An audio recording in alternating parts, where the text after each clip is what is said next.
Assalamualaikum warahmatullahi wabarakatuh. Perkenalkan, nama saya Linda Ari Puspita, absen 26 dengan NIM 2038303226. Saya dari Ekonomi Syariah kelas D. Yang pertama, arti dan pengertian akhlak.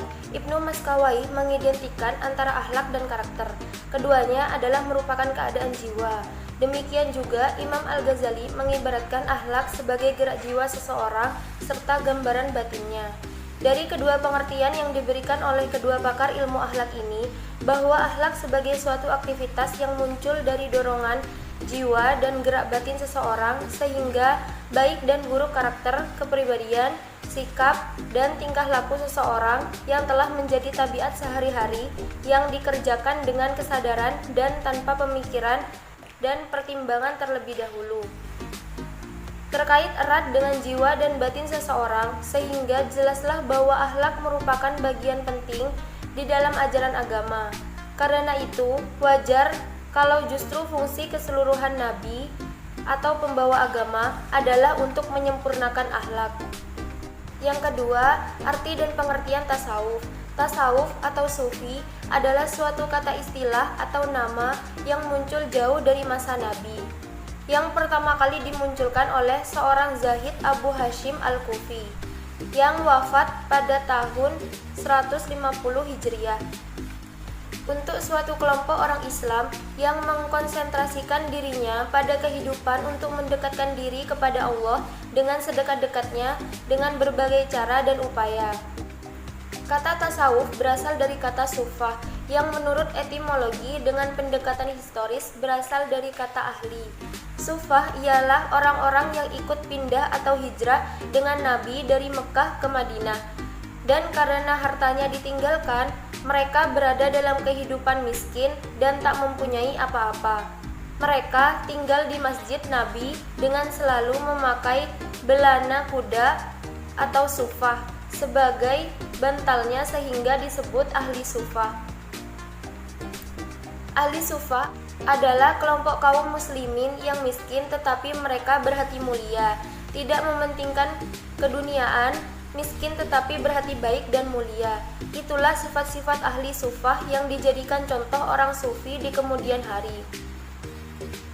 Ada juga yang mengatakan tasawuf atau sufi berasal dari kata suf, yang berarti kain wol, karena para sahabat Nabi yang tinggal di masjid Nabi dan hanya mementingkan kehidupan kerohanian itu, selalu mengenakan baju wol kasar sebagai lambang kesederhanaan pada saat itu. Dan masih banyak lagi yang mencoba mengkait-kaitkan asal kata dan istilah tasawuf itu. Tetapi yang jelas, tasawuf berarti pokok hidup kerohanian Islam dan syariat batin dalam ajaran Islam.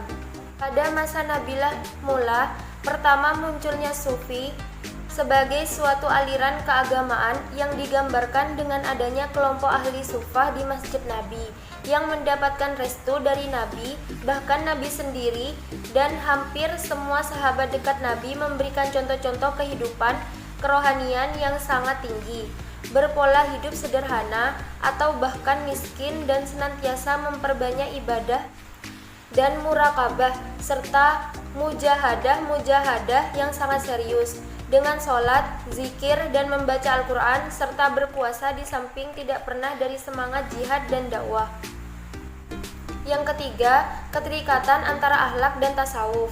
Antara akhlak dan tasawuf adalah bagaikan api dengan asapnya yang masing-masing tidak dapat berdiri sendiri.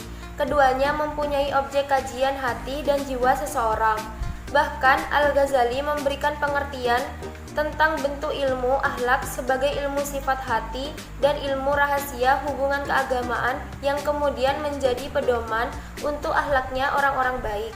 Al-Ghazali lebih menitik beratkan masalah hak itu untuk pedoman orang-orang soleh dan harus disesuaikan dengan ajaran-ajaran syariat Islam seperti yang digariskan oleh para fuqaha, sehingga ilmu tersebut lebih populer di kalangan umat Islam menjadi ilmu tasawuf.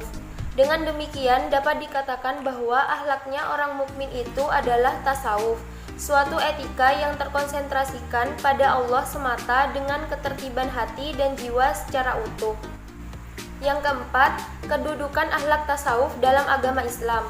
Secara garis besar, agama Islam terdiri dari 3 dimensi ajaran, yaitu iman, Islam, ihsan. Sebagaimana hadis dari Umar bin Khattab tentang peristiwa dialog yang terjadi antara Nabi dengan malaikat Jibril yang menyamar sebagai seorang manusia yang datang kala Nabi sedang mengajar para sahabat dan bertanya tentang iman, Islam, dan ihsan. Maka Nabi menjawab tentang ihsan.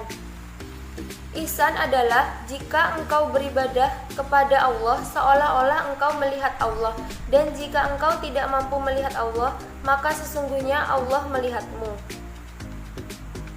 Ihsan berarti ma'rifah kepada Allah, menyaksikan keberadaan Allah di dalam setiap keadaan dengan pandangan yang yakin, dengan pengetahuan yang yakin dan hakikat keyakinan.